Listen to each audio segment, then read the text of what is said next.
Okay, so let's start. Prologue. This is from Messiah's point of view. Right.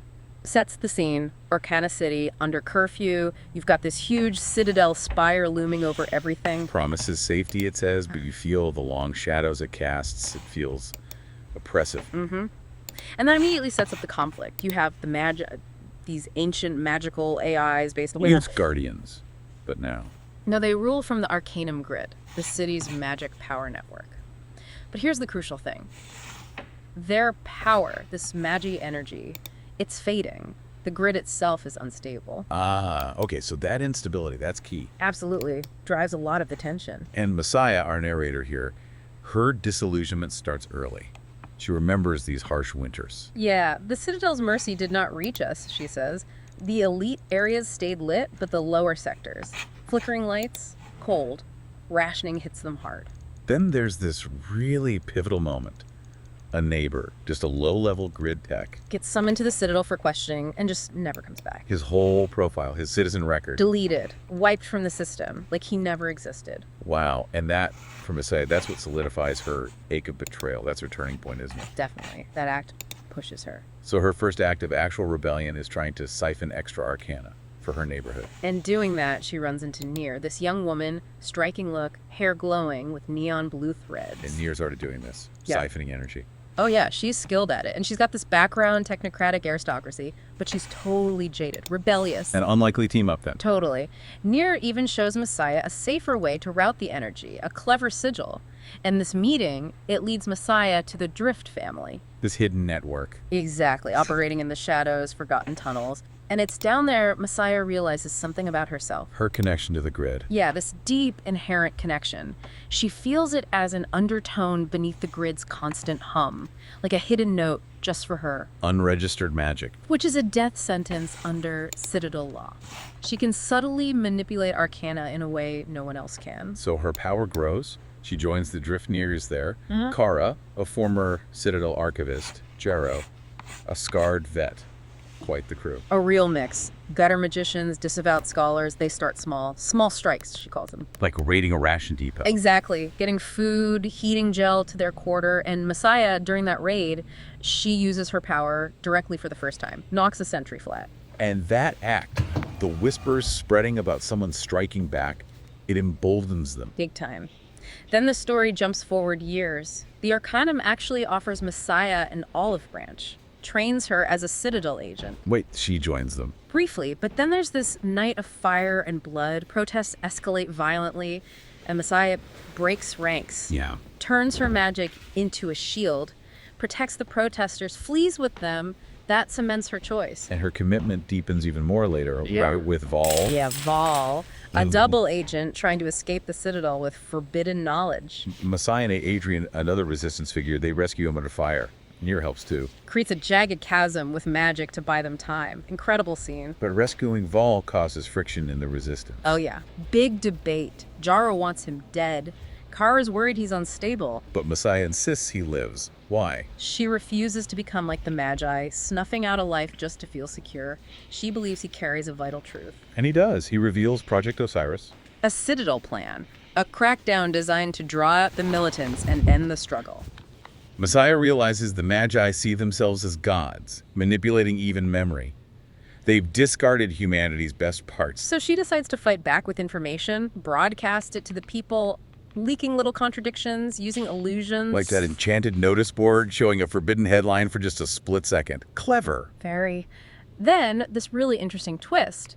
An unlikely ally emerges. Vex, a high-ranking Citadel handler. Yeah, starts feeding them encrypted intel. Timetables, override codes, helps them avert disaster, even expose a mole. But Messiah's wary. Is she nurturing a viper in our midst? Exactly. Big question mark over Vex. So the prologue ends with Messiah poised on this knife's edge. Aware of the cost, her reluctant role as a prophet, doubts about Vex, but ready. Ready to face the Citadel, believing we will be our own salvation. Powerful ending to the setup. Okay, let's shift gears. Chapter 1. Now we're seeing things through Handler Vex's eyes. Right. He's at the Citadel's assignment stone, this obsidian monolith. Gets his directive. Which is unregistered Arcana event detected Sector 7B classification. Anomalous order. Observe, report, nullify. Nullify. Yeah, Vex's internal reaction is immediate cynicism. Nullify, he thinks. That's their word for things they can't predict.